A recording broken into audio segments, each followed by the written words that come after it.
rotten meat. OSI Group, a factory in Shanghai, was recently shut down on Sunday because workers were allegedly mixing in expired meat with fresh one and sending it off in batches to restaurants like McDonald's, KFC, Starbucks, Pizza Hut. The list goes on. So OSI Group is actually incredibly large. It has 16 manufacturing facilities worldwide and a revenue of over $5 billion in 2012 alone. So the impact here is huge.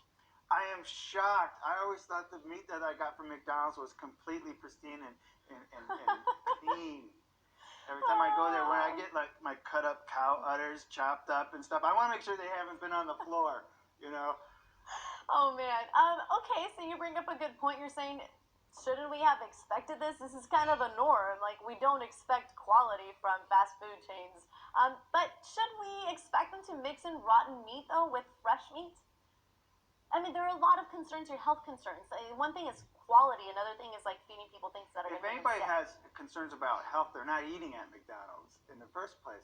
You know, like we know that they make these patties out of, you know, this pink slime, and it's like basically all the leftover parts run through a bunch of ammonia and then put into a patty that looks like McRibs or some stupid thing.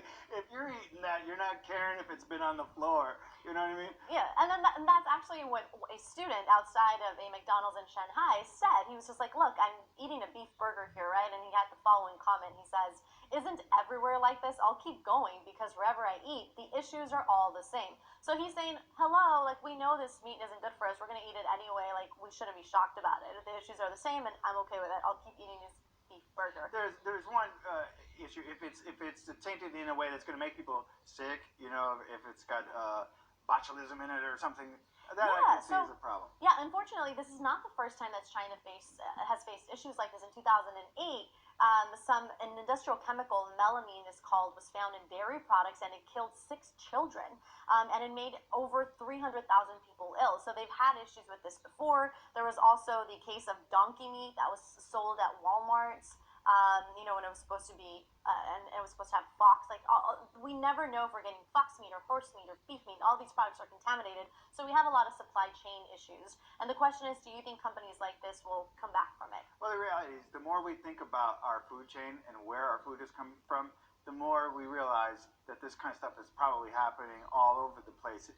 We tend to kind of block it off, and we just look at our food as something that we got from the fast food place or that we got from the grocery store. We don't think about the where process. It came from. And right, we're incredibly myopic in terms of the food that we only see what's in front of us, and we think that it magically appeared that way when really, as you mentioned, you know, it could have been goop full with ammonia before it was chicken nuggets.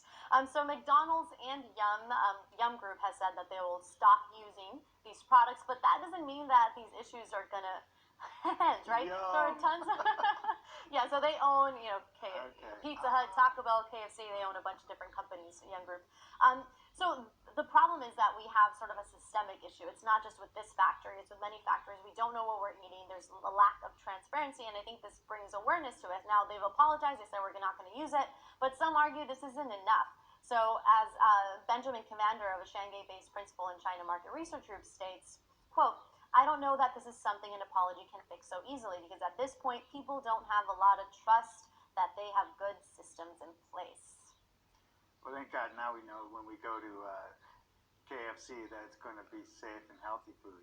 You know, and to be fair though, like, look, I am very fortunate. I don't have to go to McDonald's. I think you're very fortunate not have to do it either. But there are some people that have very limited funds, and for this is the cheapest, most convenient way of getting food. So I think that it's important to hold these companies accountable for what they're selling to consumers who have very little choice. But let us know what you think. Is cheap, awful meat sort of to be expected from these companies? Should they sort of get a pass, or are you as upset as we are? Let us know in the comments below, and remember to subscribe to Lit TV.